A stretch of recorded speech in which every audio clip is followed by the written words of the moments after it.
found out that I was autistic when I was in, well, uh, even though in some interviews I said I found out in 11th grade, I kind of found out sort of in 11th grade that something was, I would say, different because I got invited to my own IEP meeting, which Mhm. stands for Individual Educational Plan.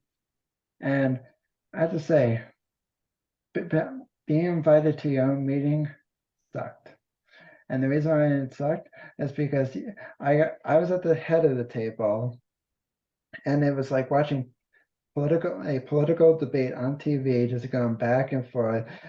And of course, my parents are on one side, and the other people, the admins and teachers on the other side. And of course, the admins and teachers trying to do this. And it's like, oh, we know what best is for Jimmy. And it's like, yeah, clearly you do. And I was like, but I was told way before the meeting that it's like some of these admin people do not want your opinion, so you cannot speak at your own meeting. Listen to the vibes. Welcome, everyone, to another episode of Listen to the Vibes. And I'm happy to welcome Jimmy Clare here. He is a motivational speaker, autism advocate, author, and founder of CrazyFitnessGuy. What is that all about? Well, it's a motivational website for people on and off the autism spectrum to embrace their differences and extra challenges. Mm. And it helps them support to have healthier lifestyles. Because most of my friends, they're not all on the autism spectrum, but they all have extra challenges.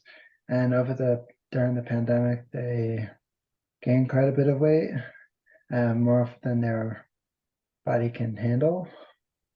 And uh, and so I I know I started my business before the pandemic, but just in general, everybody needs healthier lifestyles. Gotcha. Well, tell us a little bit more about you. So I'm a motivational speaker, an autism advocate, an author, and like you said, founder of CrazyFitnessGuy.com. Uh, Before I started Crazy Fitness Guy, I uh, I went through 8 years of bullying, 9 year surgeries, and I live with spinal stenosis in my neck, which makes it hard for me to move my head up and down, left and right. The little stuff that people take for granted every single in a day.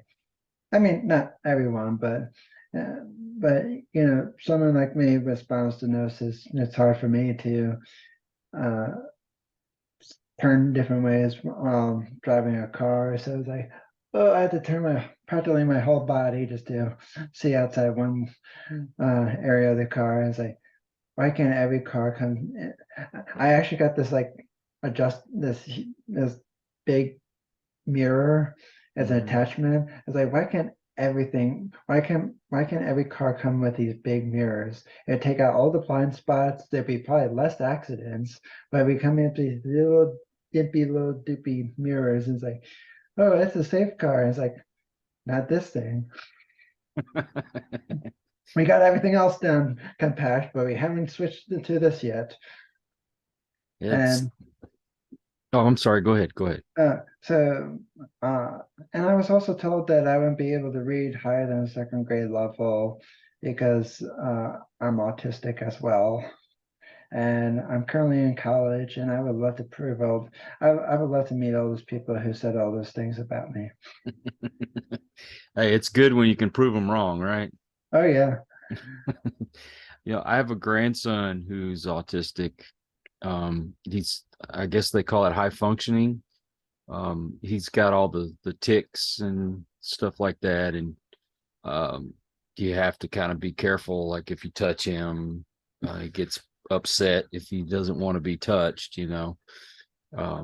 But very highly intelligent, although he is a little bit behind the rest of his schoolmates. But I mean, he's still in the grade he's supposed to be in. Very creative, man. That kid, he makes these videos. I think, God, I wished I knew how to do that. I'm gonna have to get him to teach me how to make some of those videos.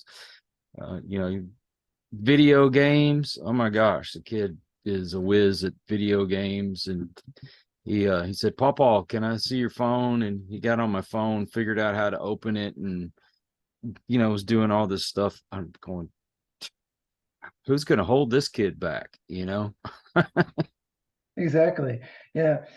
It's funny. On the way back home today, my parents are at their shore house, and it's like, Jimmy, I don't know what the Wi-Fi password is, and it's like, what the hell am I supposed to remember it? And so I just remember just some stuff that my my cousin was setting up at the shore for us, and I was like, it has to be one of these three. Uh, and I mean, I have a password manager, but uh, I haven't been at my shore house since last year, and I got a new phone, so I don't remember exactly what the password is. And I'm going to save it in my password manager next time, but it gets annoying that my parents just can't get on board. My mom's willing to do a password manager. My dad's like, oh, I don't need one. And I was like, how many accounts you have? And I was like, I only use three. Well, everything that's required for the TV, internet, all your other passwords, seems like they all require passwords. Go get one. I should write a book. Why you need a password manager? The simple, easy dummy guide or something. I didn't say the title is in the works. It's not in the works. It's just When did you get diagnosed with autism? I like to say third grade, but my mom says fourth grade, but I have the better memory. And even though when I tell her that, she gets all ticked off at me. She's like, I'm not old. And I was like, I didn't say that. I just said I know all the small little details, and I remember a lot of the certain details. I might not remember exactly which age I was in or whatnot, but I do remember getting dragged out of school and class to go get diagnosed. I mean, I didn't know at the time I was being diagnosed. I was Yeah. like, yeah, I get to leave school. Yay. That's the good part. So, Yeah. what changed in your life and the life of your parents from before and then after your diagnosis? Well, what changed was, well, my parents still treated me the way that they always did. They never treated me any differently. My cousins never treated me any differently. When I got together with all my cousins, they just uh, mess with me, tease me. I know it was all fun because my dad always taught me and my brother growing up. And it's like it's like I'm teaching you for the real world. So if somebody makes a joke at you, you can take it. Yeah. And so I was like, definitely. And it's like now when I go to my karate classes and everything, we all joke around, but we always have one rule.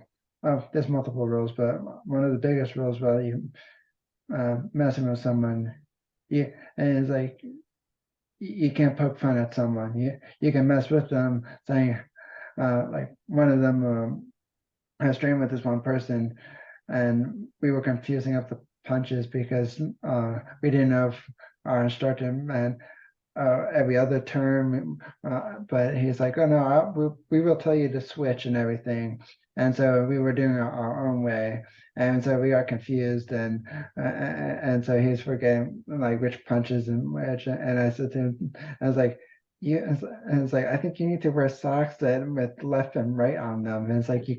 And so you kept on laughing, and he started laughing, but because just to give you one other example, like this one guy in our class, I never saw him ever again because every time when we messed up, he always made fun of everyone who messed up.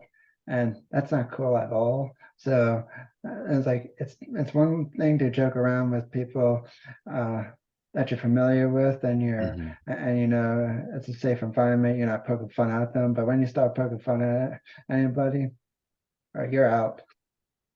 It's like, yeah, you joined the wrong club if you want to do that. Right. I mean, Tycoon's not a club, but I mean, uh, I don't know. You joined the wrong sport if you're trying to poke fun at somebody, because it's all with respect. Uh, and but so everything just stayed the same. No, none of my friends or family members ever referred to me as autistic. And I found out that I was autistic when I was in, well, uh, even though in some interviews I said I found out in 11th grade, I kind of found out sort of in 11th grade that something was, I would say, different, because I got invited to my own IEP meeting, which Mhm. stands for Individual Educational Plan. And I have to say, being invited to your own meeting sucked. And the reason why it sucked is because I was at the head of the table, and it was like watching a political debate on TV, just going back and forth. And of course, my parents are on one side, and the other people, the admins and teachers, on the other side. And of course, the admins and teachers trying to do this. And it's like, oh, we know what best is for Jimmy. And it's like, yeah, clearly you do.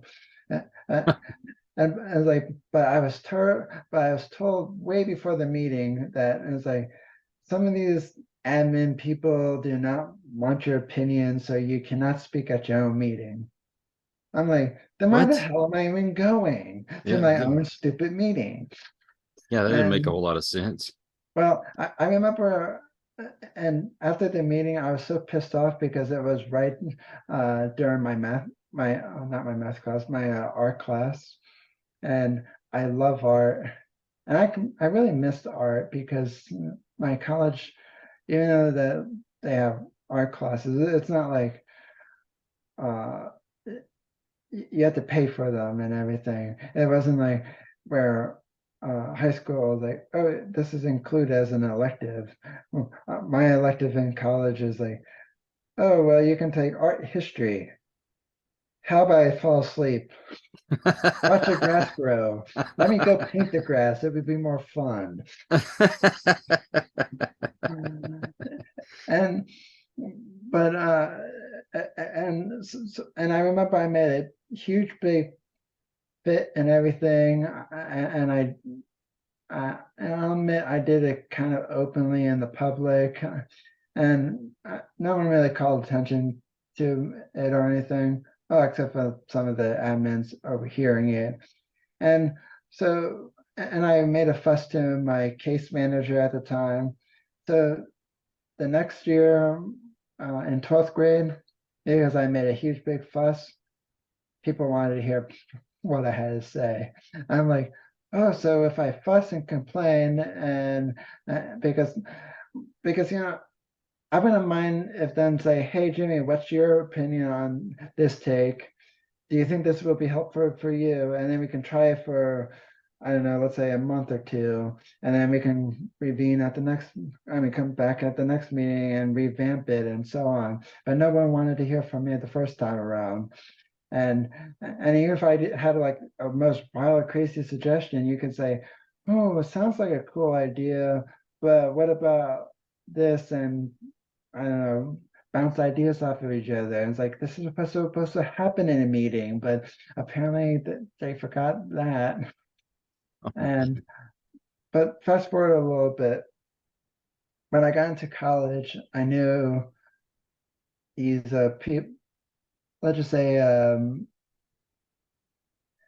the it's called the Disability Center, and I find that it's kind of a very offensive name because you're calling attention to somebody who's different. It's like there's no welcome sign.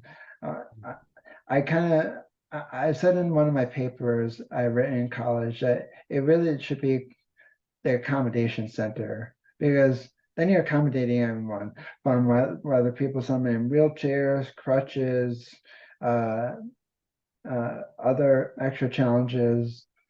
And I didn't even know where the office is anymore. It used to be in one specific building, then they moved around, and they don't and they don't even tell you where they moved to, or if they're even in the location. After the pandemic, come back 2 years after the pandemic and everything, Mm-hmm. and in college, I didn't even know if half of the staff was even back yet. Oh, wow. So I'm like, oh. So, but I started advocating for myself, because you don't want your mom going to the college advocating for you. Yeah. And even if they did, they wouldn't give a crap anyway, just Right. because they're trying to treat you, or I mean me, or whoever, as a responsible adult, even though I'm surprised some of the students got into campus, because this is a parking lot at my school. Real quick, I'll tell you this, that there's only an entrance and an exit. Mm-hmm. Both of the gates are up, and I've seen people driving out of the entrance way, and I'm like, how did you get into college again? I guess they just let anybody in these days. Of course, I didn't say that, but I wanted to roll down my window, and I was like, okay, I'm not old fart. I know I'm a lot mature and much older than a lot of these students. I'm 29, and the reason why I'm a lot older than them is because I took 3 years off of after high school, after graduating high school, Mm-hmm. because I said to myself, I'm not going to college. I didn't need college. Well, that lasted for 3 years. After doing different odd jobs. One of the jobs I had was working for my parents, and I was scrubbing the grout with the toothbrush on my hands and knees. And I said to my parents, like, you sure this is a job? And it's like, or is this a punishment? Because it feels like a total punishment. It sounds like it. My knees were screaming after, and it's like, I'm never doing this job ever again. I don't blame you. So I went to, so then I enrolled myself in college in the fall of 2015. Mm-hmm. And I've been there ever since, but not because I've been taking my sweet ass time. I jumped 5 different majors, and this is a community college I'm in, so it's not a 4-year school where it's like thousands of dollars. Yeah. And I mean, it's still expensive, but I mean, I got a scholarship at the moment, and I'm trying to finish up quicker, but there's certain classes I take, either 2, sometimes 3 at a time. But my next 2 classes I have to take is math and science, and it's not my strong suit at all. So I'm probably gonna take them one at a time, because I was like, math. I was like, I can do math, but you should saw me in algebra. I had to go see my professor after every single class in her office hours, because it's like, oh, I'm not that good at math. I was like, I can do adding, subtracting, some multiplying, some dividing, but algebra, no. But fortunately, this math class I have to take is statistics. Not saying it's any easier, but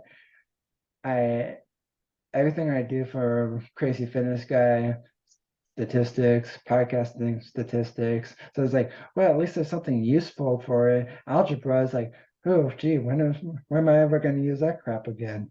Yeah. Never. Yeah. When I went back to college, I was 29, and I had to take a math class, and my math skills are not very good. Mine was basically an introductory class, but I squeaked by. I made it, but I never finished. By the way, I should have went back and finished, but it's been 20 some odd years since the last time I was in class. I want to ask you because I know dealing with like my grandson, and my wife has a cousin who he has a mental disability. It's very important for them that we treat them like everybody else, but we do have to accommodate for certain things, of course. I mean, my grandson with if you want to hug him or something, you got to get permission first. And then with my wife's cousin, you understand he's going to be slower. I mean, he's in I guess his late 30s, but he still kind of has the mind of a child. But what is your take on and how we should treat people that do have disabilities? Well, I would ask, well, I wouldn't say ask, but I would, but you know how, I'm trying to put it in the right words. I would say, well, let's take your for your grandson at the moment. There's sometimes I wish people would ask me if and like, hey, it's okay to hug you or or whatnot. It's because sometimes I'm just not in the mood just to hug someone, or I'm frustrated at something else, and I was like, well, maybe not my visiting family or not, but like just my mom every single day, and sometimes it's like, oh, let me give you a hug, and it's like, really, a hug for what? And it's like, I mean, like just like when I'm leaving the house, it's like, here, let me hug you. It's like, I gotta go to school. Hey, let me hug you. And it's like, not every moment needs to be a hugging moment. And it's like, you can say goodbye, and like have fun at school or something, blah, blah, blah. Uh, but I would kind of find out from the person, like, hey, maybe just to be broad, like, oh, what makes you tick, or what's, maybe find the balance between certain things, like, hey, are you okay with this, or are you okay with that? Ask them write down what they like and what they don't like.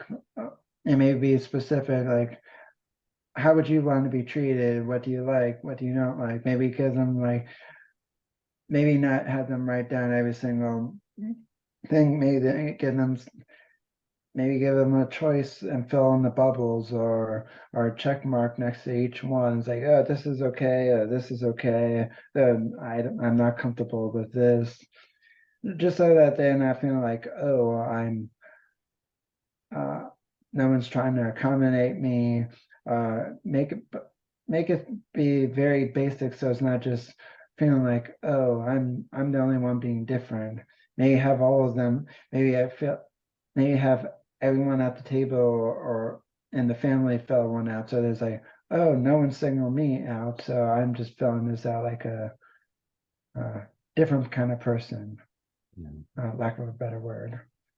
Well, see, I'm in a wheelchair when I go out in public, and I find that people are either they ignore you or they act like they feel sorry for you.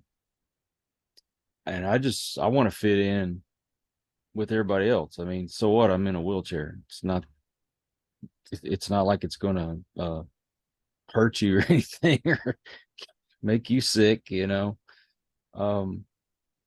you ever get treated both the extremes, or pretty much everybody treats you like everyone else?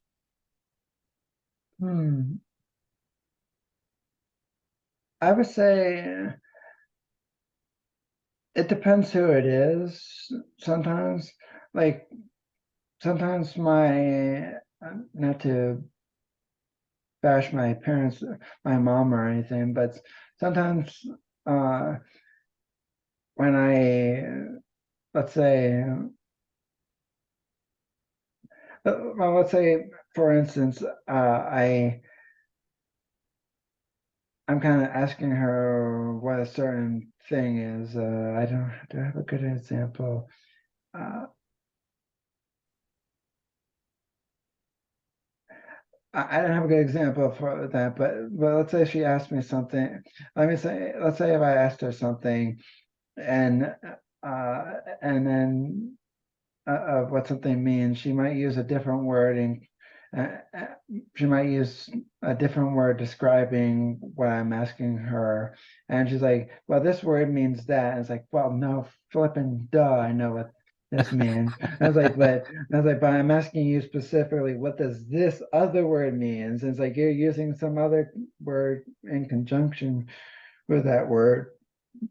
And so and it kind of gets a little annoying because it's like, well, I'm not stupid, and it's like I know what the word means, but I'm asking for this other specific word, and it's like stop beating around the gosh darn bush, and it's like just tell me what the freaking word means.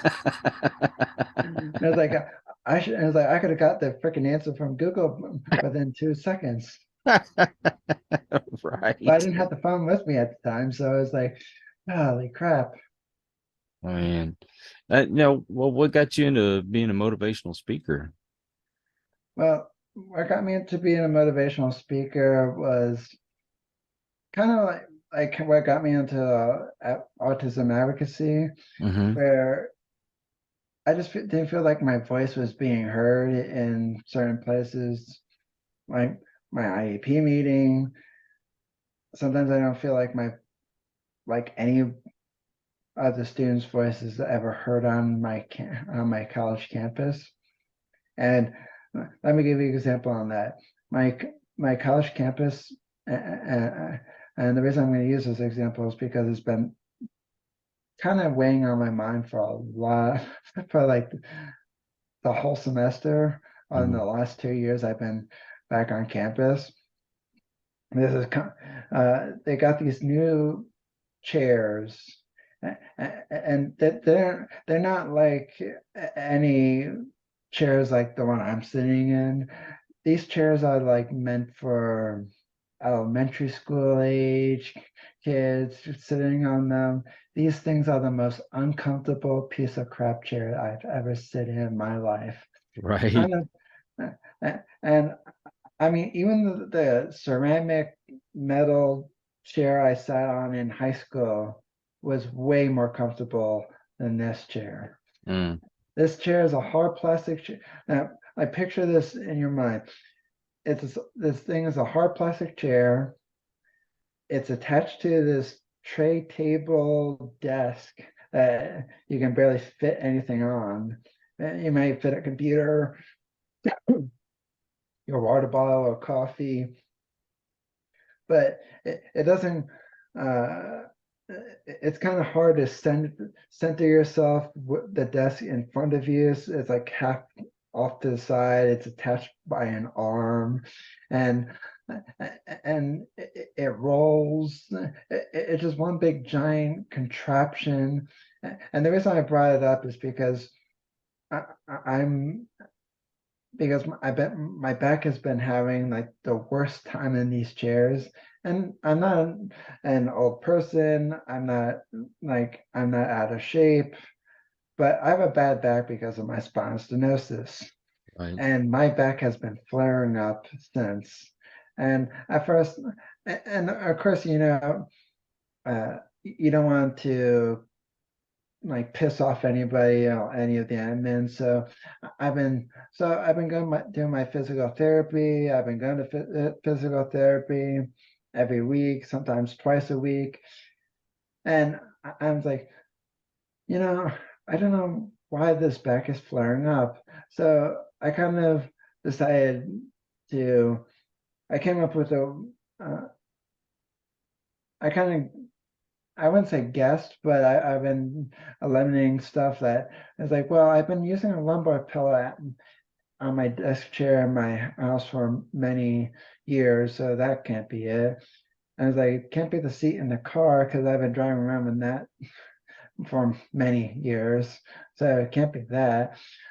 And so after a bunch of trial and eliminations and everything, it came down to the seats at the school, because at the end of every hour, 30-minute class I've been in this semester, my back is like, it's sometimes my lower back, the middle part of the back, the upper part of the back, and it's like, yep, it's the damn chairs. Mm-hmm. And so I said to my I'm still looking at my school's rules to understand them all. I mean, I understand like the broad ones and whatnot, but I want to see if there's I want to write them a letter, a nice, well thought out letter, and then I want to ask them, see if there is any way I can get a different kind of chair in the classroom. It's like they had many chairs before COVID. I'll take one of those chairs. I'm not asking for a lazy boy. And technically they didn't even need these stupid little these contraptions, because they could have just got the small little desk and a smaller desk, because they had these very long tables in the rooms before. I was like, well, you just need a small desk. You could have just kept the same with the other chairs. What was wrong with those? If it ain't broke, don't fix it. Right. It's like they might look a little bit old school, but it's not like you repainted the walls or anything. So why did you need new chairs? It's like you didn't get rid of the rugs, and it's like they look old school too. So it's like, now if you revamp the whole thing, by all means go get a new pair of chairs, but everything looked the same to me. So to answer your question, I know that was a wordy story, but I just don't feel like people are hearing my voice. So, even though that people around campus have been saying that these chairs suck, and it's like, well, how many people are going to tell my school that these chairs suck? So I'm going to look to. I'm not going to use the word suck, obviously, but I'm going to write them as like, hey, I'm worried about people's backs, and it's like I'm worried about my own back too. And it's like, these chairs are not good for anybody's back. And it's like, and according to all my other professors, these chairs literally does suck. And then if that doesn't work, I'm going to go to the petition route and have people sign a digital petition and send to them. Maybe I got 95% of my schools signing it, and say, huh, I guess the people in the admin doesn't really care. Right. Do you find that speaking in front of people is intimidating? I've only done it twice. Well, Mhm.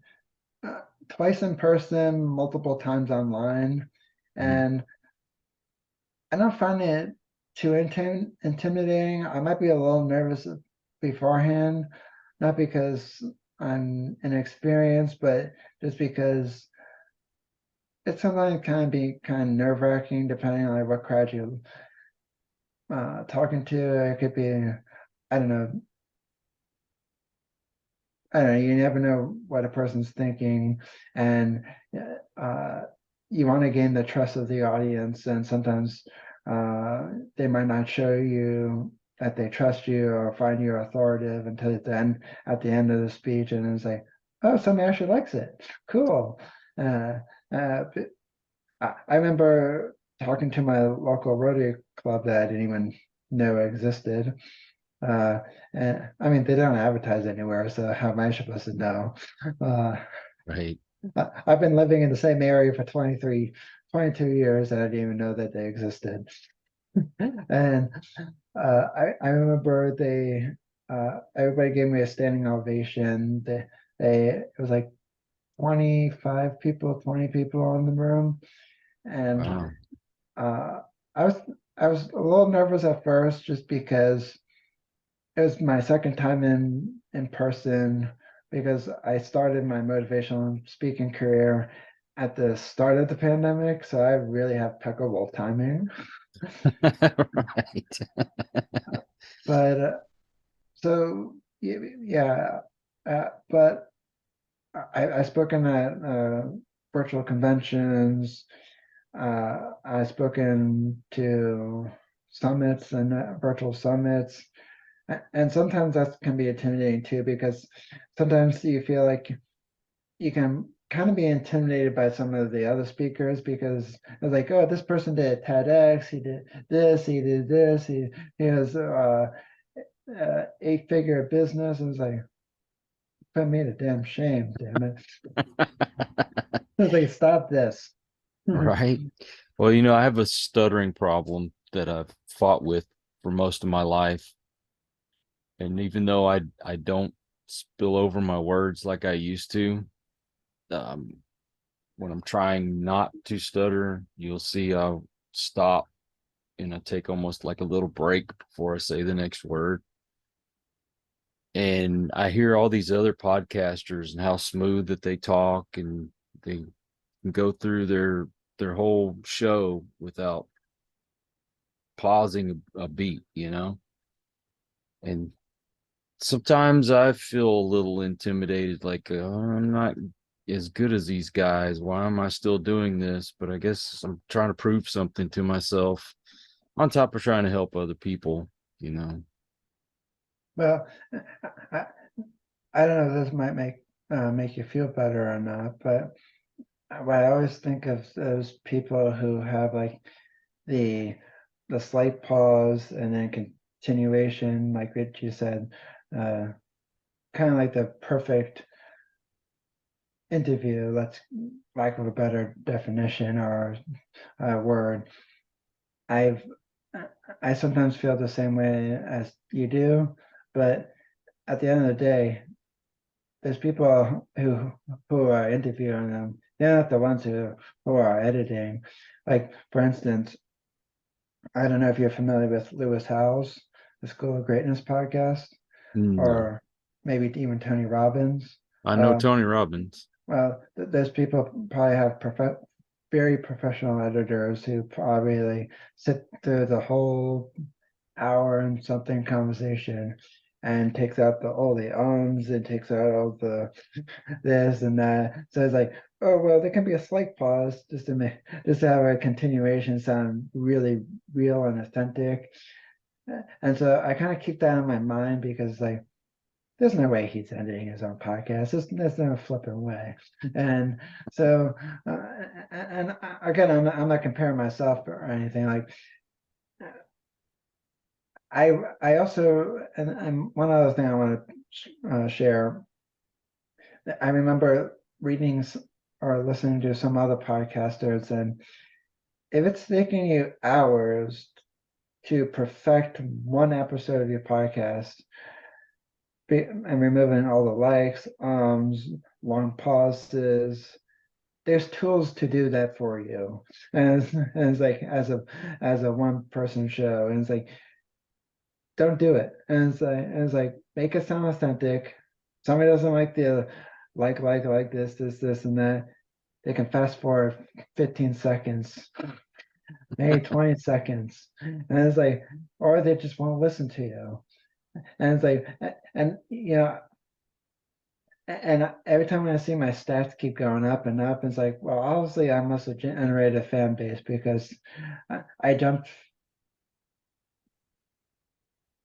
say, 4 hosting providers, not because I was unhappy with any of them. It just, I was looking to see what else is in the market, and my bill was up and whatnot. I did lose my data, but I'm gonna invest in a tool to help me retain at least a year's worth of data, versus, hey, here's a big fat Zippo. Yeah, Because right. that's always fun looking at Zippo. It's not. Well, let's talk a little bit about your book. First off, what's the book about? And two, why did you write a book? Was it because you wanted to inform people, or you just wanted to prove something? Well, I written a co-author book with 100 other authors. I got invited to be a part of it. Again, I was kind of intimidated because a lot of these other people, as I'm certified of this, I'm certified of this, I'm certified that, I'm certified this, and I don't even have my college degree yet. and and I know it might sound kind of maybe the word I'm looking for is petty or a little bit for thinking such, but I also remind myself, I was like, if I wasn't qualified, they wouldn't have asked me. I wouldn't have been invited. I was invited by one of my colleagues who asked me to be part of it. He's like, "Hey, I thought of you because I knew you wanted to be a published author. Here's his opportunity." I'm like, "Okay, yeah, I'm gonna." And I wouldn't say suck it up, but I was like, these guys have more credentials than I have at the moment. And it's like I'm a motivational speaker and I'm an author. I always call myself an author because when I first started writing on my website, they always use the term blogger. And it's like, no. And it's like, if I'm gonna be, it's like, if I'm gonna be in this for a long run, blogging sounds like, oh, that's a nice hobby. Yeah, so I was like, I'm gonna go with author, and because even though I told people that before, there's like, well, that's a blogger then. It's like, but if you write really good articles and everything, and it's like, and you write many single, and even in different publications, it's like, it's like, which word do you want to see, author or blogger? So Mm-hmm. I went with author, and because there's some people's like, I disagree with that. It's like, I don't care. That's what makes me unique. So I did everything someone didn't. I did the opposite of what someone told me to, and I decided to. Uh, so I decided to be part of the co-author book. It was one page in the book because there was all these quotes by uh, all these other people's quotes. So it came the quote, and then what the author's meaning behind the quote is. And I felt really dumb at the first time when I was writing what the quote was about, because I thought it was 1,200 words, Mm-hmm. but I didn't read close enough to the guidelines.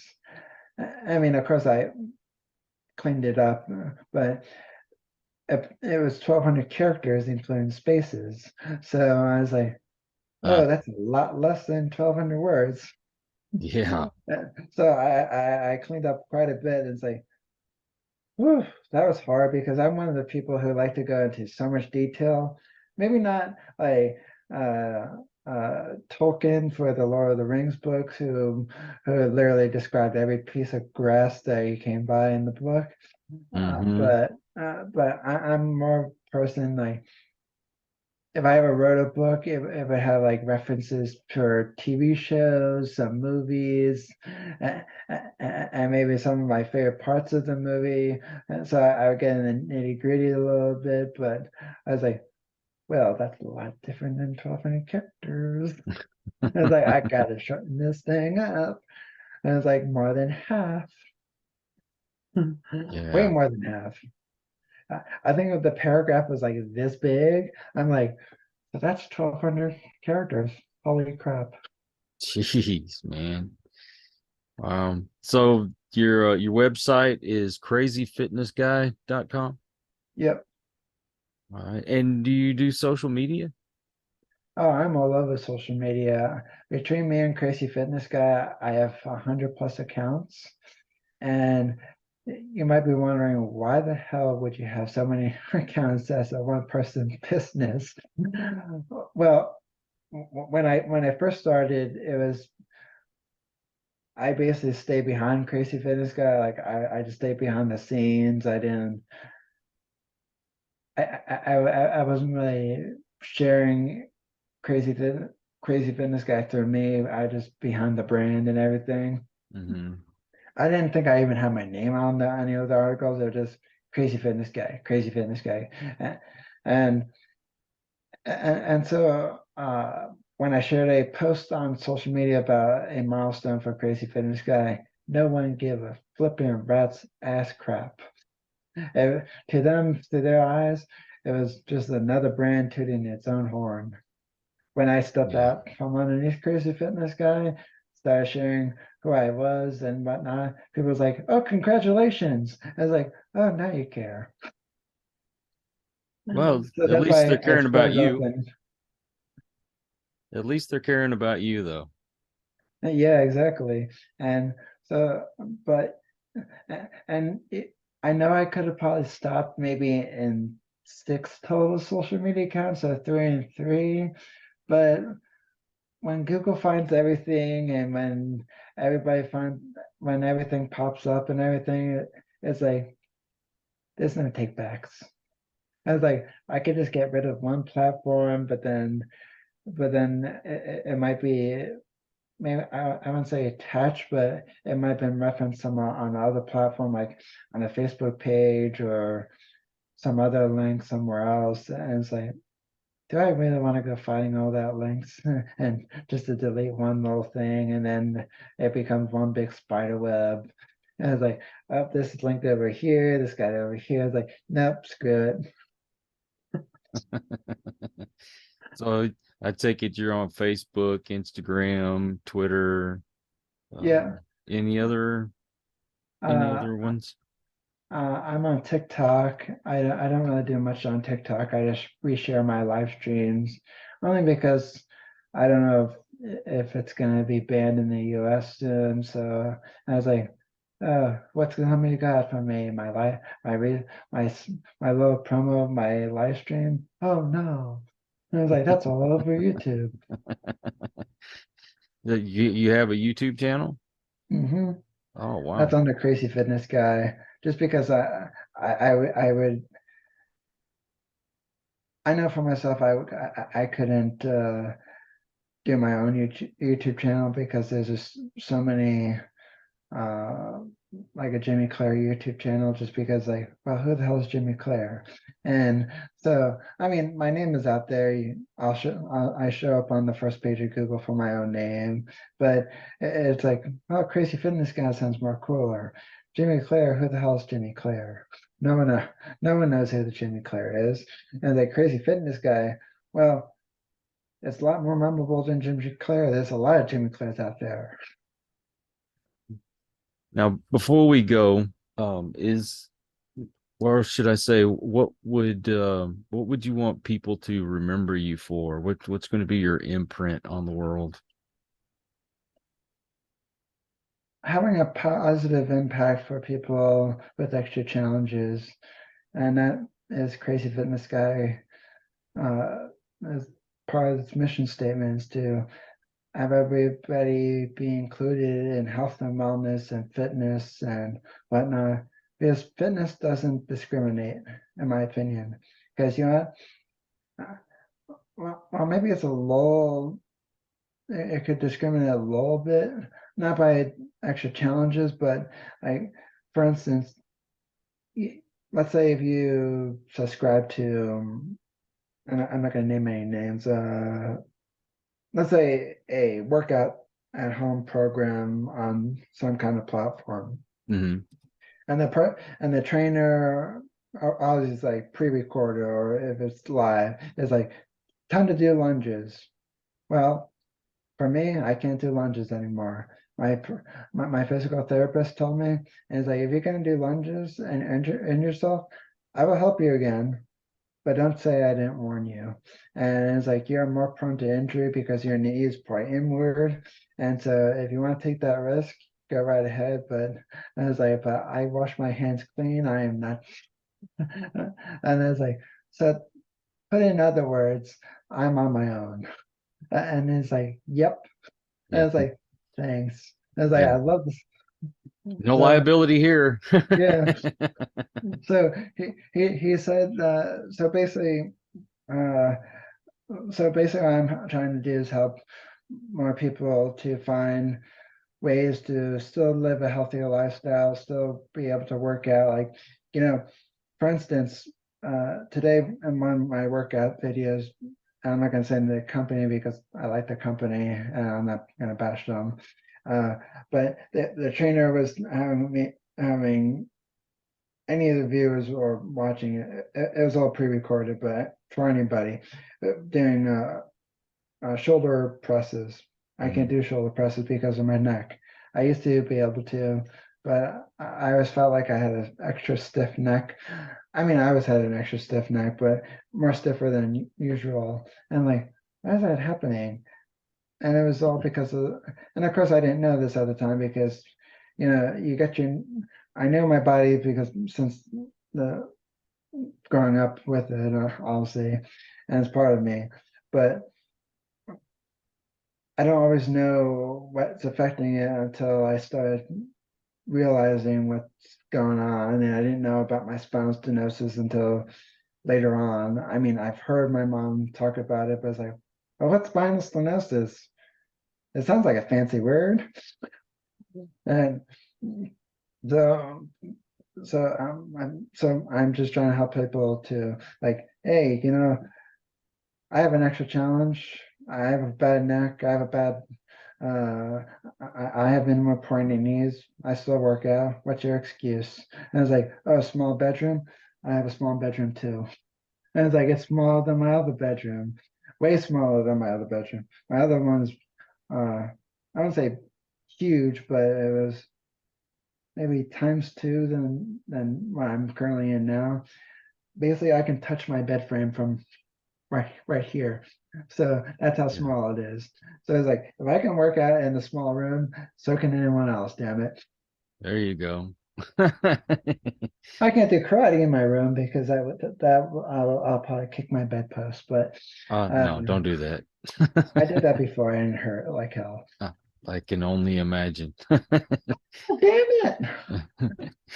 Well, Jimmy, thank you so much for spending your time with me today. I really appreciate you coming on. Thank you for having me, and I hope you can come on my show too. I'd be glad to. Let me know when that we can make that happen. Definitely. And I also want to thank all you folks out there. If you are new to the channel, thanks for stopping by. I hope you'll come back. Please hit that subscribe button. For my regulars out there, you guys are awesome because you make it possible for me to do this. So until the next one, everyone, please take care. Be kind to one another. God bless and peace. We hope you enjoyed this episode of Listen to the Vibes. You can catch us on Buzzsprout or wherever you listen to your favorite podcasts, and on YouTube. Follow us on Facebook at The Vibes Broadcast Network